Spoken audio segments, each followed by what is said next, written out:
Welcome to Black Hole Spoiler.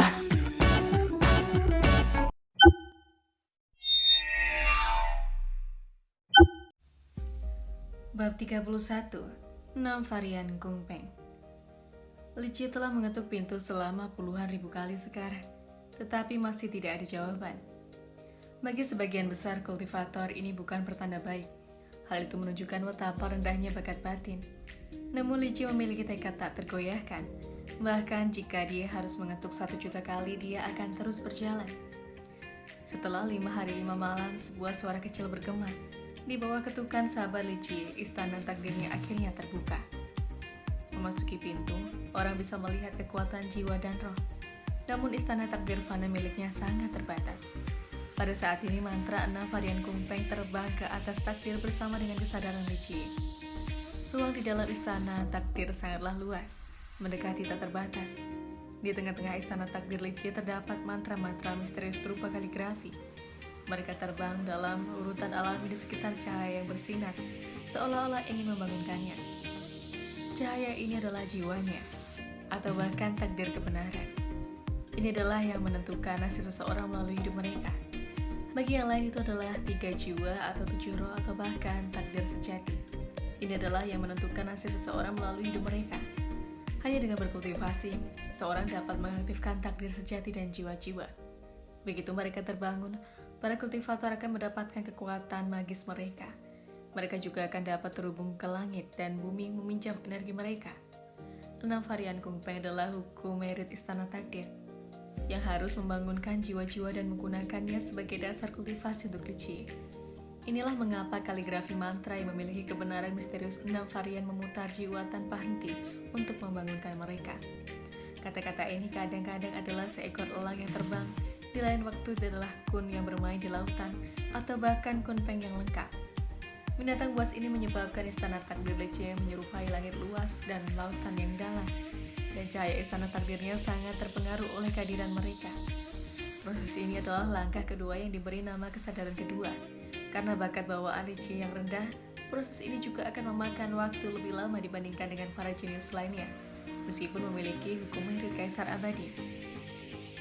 Istana takdirnya tumbuh lebih luas dan lebih besar. Orang tidak dapat melihat batas-batasnya. Bahkan jika proses kebangkitan selesai, ia tidak akan bisa melihat keseluruhan istana takdirnya. Namun dia merasakan keberadaan yang jauh di istana takdirnya. Menjelang sisi ekstrimnya, di arah timur seolah-olah ada mata air raksasa. Namun itu mengering, tidak ada air yang mengalir. Musim semi kehidupan ini adalah salah satu dari 4 simbol istana takdir. Ada banyak teori tentangnya. Beberapa orang bijak abadi percaya bahwa itu adalah sumber kehidupan dan energi nasib.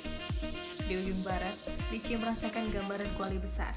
Tetapi saat ini kondisinya sangat dingin. Ini adalah kuali kehidupan. Nyala apinya mampu membakar dan melarutkan keberadaan apapun. Orang-orang percaya bahwa sumber nyala api adalah jiwa. Oleh karena itu namanya api jiwa. Ke arah selatan adalah pohon raksasa yang menembus langit itu sendiri. Pohon ini sangat besar. Namun itu tidak menunjukkan tanda-tanda kehidupan, seolah-olah telah mati berabad-abad yang lalu. Pohon kehidupan adalah objek paling misterius di istana takdir. Legenda mengatakan bahwa pohon itu bisa mencuri dari surga dan mendapatkan kekayaan besar. Di utara yang jauh ada pilar menjulang yang menghubungkan langit dan bumi. Pilar-pilar itu diukir oleh simbol-simbol misterius yang tak terhitung jumlahnya. Itu adalah seolah-olah telah berdiri di sana sejak awal waktu. Pilar kehidupan juga dikenal sebagai sumber kehidupan. Tanpa itu tidak akan ada apa-apa. Istana takdir 4 simbol termasuk musim semi kehidupan, kuali kehidupan, pohon kehidupan, dan pilar kehidupan. Ini adalah entitas paling misterius di dunia. Banyak orang bijak kuno mencoba memahami 4 simbol untuk mendapatkan pemahaman kultivasi yang lebih baik. Dunia percaya bahwa jika seseorang dapat memahami kebenaran dari keempat simbol tersebut, ia akan dapat memperoleh kehendak surga dan menjadi kaisar abadi. Li Jie masih membiarkan metode 6 varian merangsang jiwa-jiwa, sementara hukum merit matahari bulan sabit bergulir mengembangkan roda kehidupannya. Ini mengakibatkan keadaan aneh dan misterius selama kultivasinya. Dia menjaga kecepatan yang sama tanpa tergesa-gesa karena dia memiliki kepercayaan mutlak pada dirinya sendiri. Tidak seorang pun atau apapun yang bisa menggoyahkan tekadnya. Setelah 10 hari, Nan Huairan akhirnya kembali. Dia segera pergi menemui Li Jie dan meminta maaf. Senior, maaf membuatmu menunggu begitu lama. Master Sekte sedang berkultivasi terisolasi. Aku harus menunggu sampai dia keluar sebelum aku bisa menyelesaikan laporanku, kata Nan Huairen. Ini bukan masalah besar, Li Jie dengan tenang menjawab. Melihat watak acuh tak acuh Li Jie, Nan Huairen berhenti sejenak dan kemudian menyuarakan keprihatinannya. Senior, dari apa yang aku kumpulkan saat mendengar Master Sekte, kakak kedua sepertinya akan kembali ke Sekte. Dia ragu-ragu menambahkan, kakak kedua adalah murid Master Sekte. Ketika kakak kedua disebutkan, mata Nan Huairen sedikit aneh. Dia tetap diam setelahnya. Kakak kedua? Li Jie memperhatikan tatapan aneh Nan Huairen dan dia bertanya. Nan Huairen menganggukkan kepalanya dan berkata, Senior, sejujurnya aku tidak tahu bagaimana menjelaskannya. Begitu kau bertemu dengan kakak kedua, kau akan mengerti. Akhirnya dia menambahkan kalimat lain. Keadaan kakak kedua gak istimewa. Li Jie hanya tersenyum dan tidak menginterogasi. Hal ini baginya tidak terlalu penting. Dia tidak peduli tentang keadaan kakak kedua. Pada akhirnya kakak kedua dapat dikirim ke sini untuk mengajarinya atau mengawasinya. Itu tidak ada hubungannya dengan Li Jie.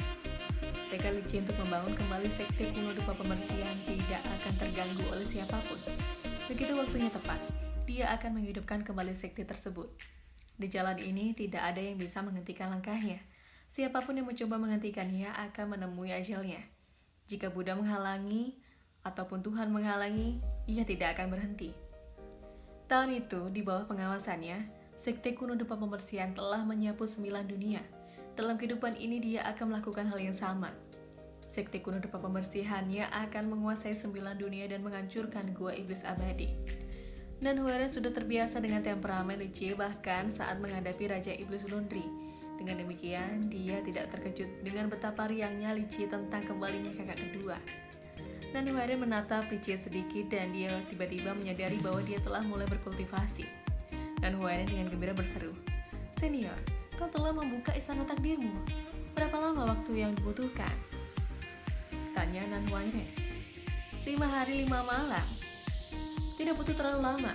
Hanya butuh 5 hari dan 5 malam pertarungan, kata Li Jie dengan perlahan. Hah? Nan Huairen kehilangan kata-katanya setelah dia mendengar jawabannya. 5 hari 5 malam.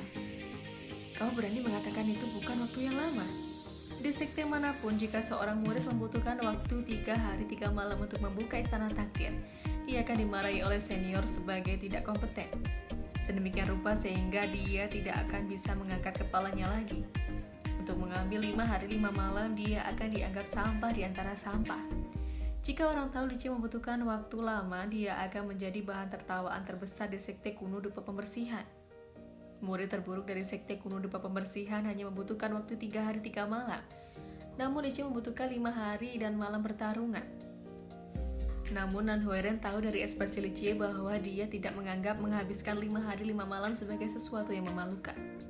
Jika siswa lain membutuhkan waktu selama itu, harga diri mereka akan berada pada titik terendah sepanjang waktu. Namun Li Jie tidak merasa rendah diri atau bangga karenanya. Itu hanya hari lain baginya. Memikirkan kematian Suhui dan pelindung Hua, Nan Huairen gemetar.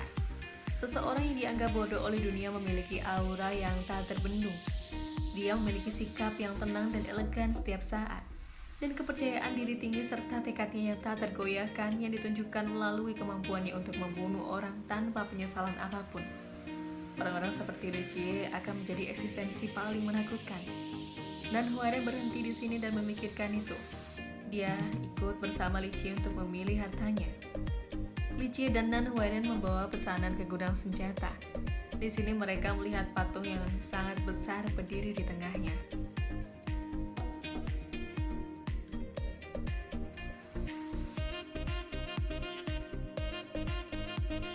Sekian dulu untuk episode kali ini. Jika kalian suka dengan Emperor Domination, jangan lupa untuk subscribe channel ini dan tunggu kelanjutan ceritanya hanya di Black Hole Spoiler.